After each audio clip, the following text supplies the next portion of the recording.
सबसे पहले भगवान भोलेनाथ के चरणों में प्रणाम करती हूँ, मेरा प्रणाम स्वीकार हो। आदि शक्ति माँ भवानी गौरा के चरणों में प्रणाम करती हूँ, मेरा प्रणाम स्वीकार हो। सभी देवी देवताओं के चरणों में प्रणाम करती हूँ, मेरा प्रणाम स्वीकार हो।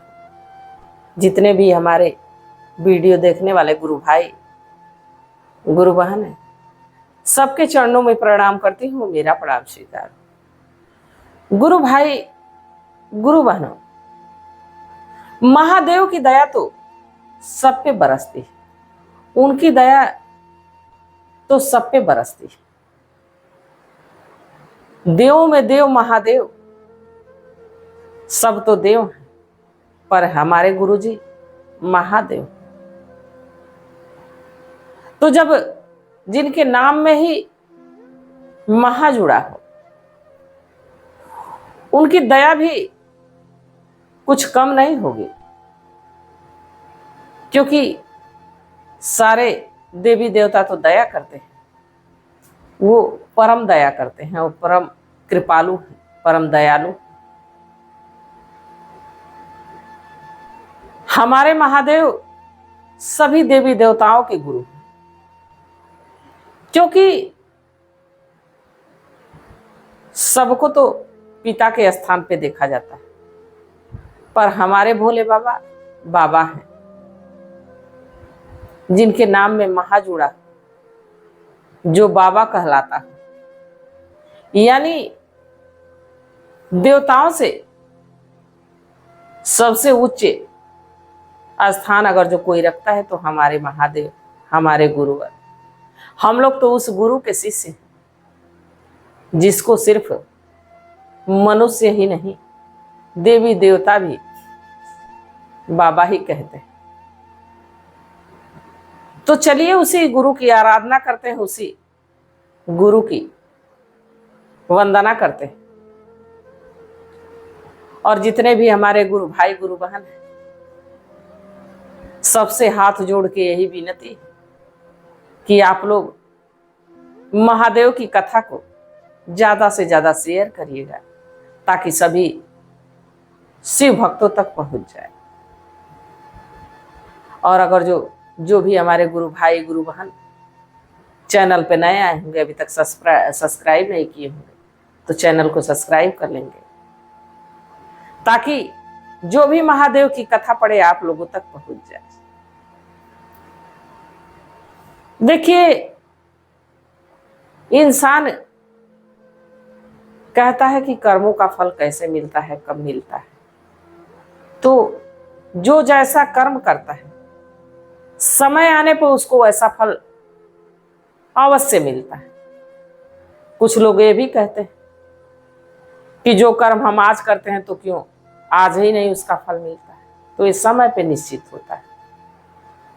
जो हमने कर्म कर दिया उसका फल मिल रहा है, जो हम आज कर्म कर रहे हैं उसका फल आने वाले समय में निश्चित रूप से मिलेगा, चाहे वो जो भी कर्म। और सबको अपने कर्म का भोग उठाना ही पड़ता है।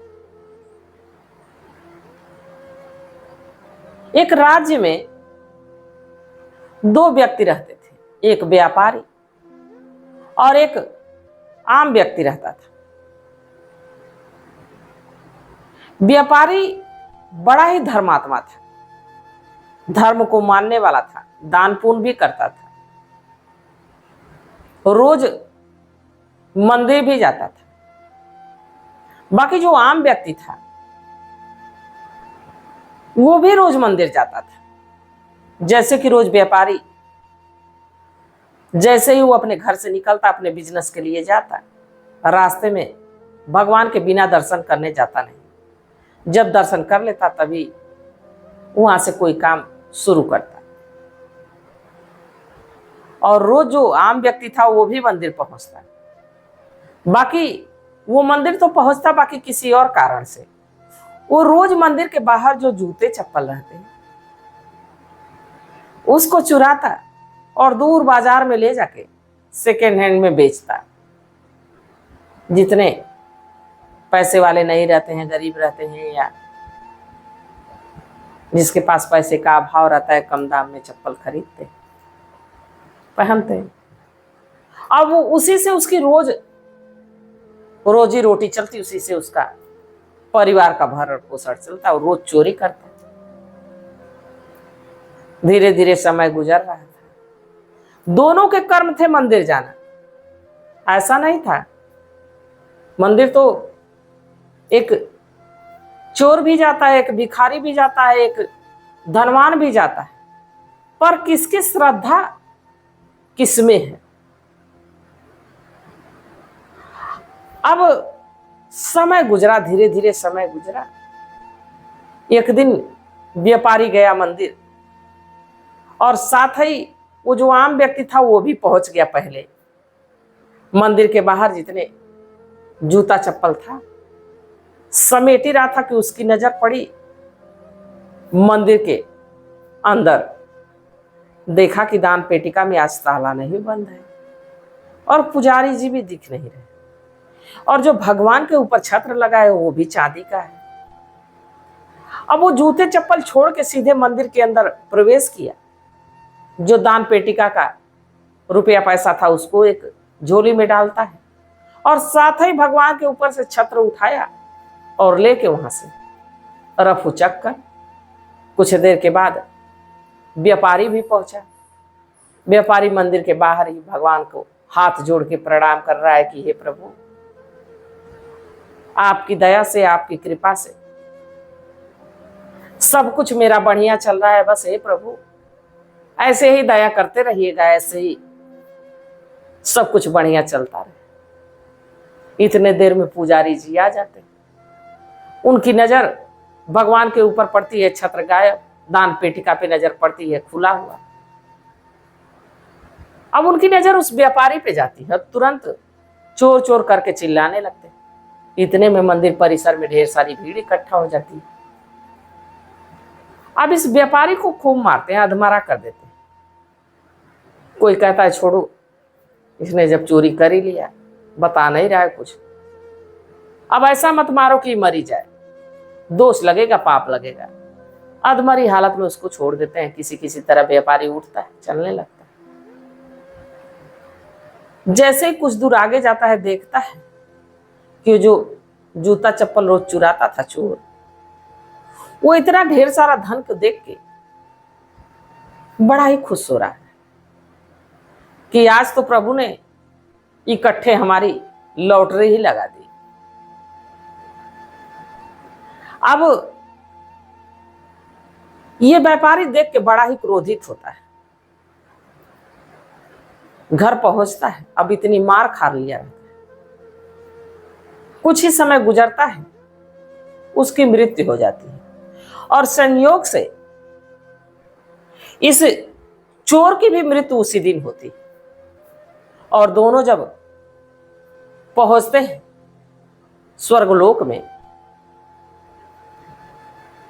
तो जो व्यापारी रहता है इस चोर को देख के बड़ा ही क्रोधित होता है कि प्रभु, हमने तो जब से होश संभाला आपकी पूजा आराधना की, आप पे ध्यान लगाया, दान पुण्य किया, अपने कर्म सदकर्म किया,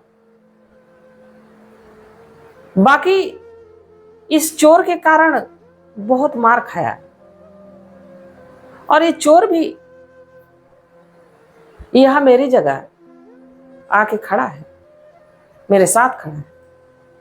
भगवान कहे कि पुत्र, इसमें चिंता करने जैसी कोई बात नहीं। देखो, सबको अपने कर्मों का फल मिलता है। तुम्हारी मृत्यु तो उसी दिन लिखी थी जिस दिन तुम्हारा जो कि मार पिटाई हुई तुम्हारे साथ, जब मंदिर से बाहर निकले तो तुम्हारा इतना बड़ा एक्सीडेंट हुआ, तभी तुम्हारी मौत लिखी थी। बाकी तुम्हारे कर्म थे कि तुम्हें कुछ समय और जीने का अवसर मिला, कुछ समय और जीने का मौका मिला। और जब तक जिए धन दौलत अपार था। तो ये तुम्हारे कर्मों का फल था कि तुम तो निर्धन के घर जन्म लिए, बाकी तुम्हारे कर्म इतने अच्छे कि तुम अपने आप को धनवान बनाए, समाज में अपनी एक पहचान बनाई। ये सब तुम्हारे कर्मों का फल है। और जब इस चोर की अगर जो बात की जाए तो ये चोर, इसके भाग्य में राजयोग लिखा था, पर इसके जो है कि कुकर्मों के कारण इसका राजयोग सीमित हो गया और छोटे से धन में तब्दील हो गया। ये जो मंदिर से छोटा सा धन चुराया उतने को ही लेके खुश था, जबकि ये राजा होना चाहिए था। तो ये इसके कर्मों का फल है। और जहां तक तुम्हारे साथ स्वर्ग आया है,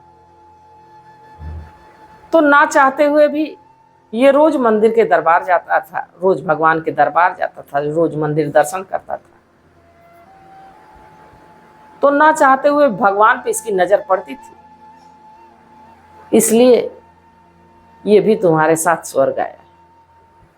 बाकी कुछ ही क्षणों के बाद इसको वापस से एक ऐसी योनि में भेज दिया जाएगा जहां की अपने कर्मों का हिसाब किताब ही करेगा।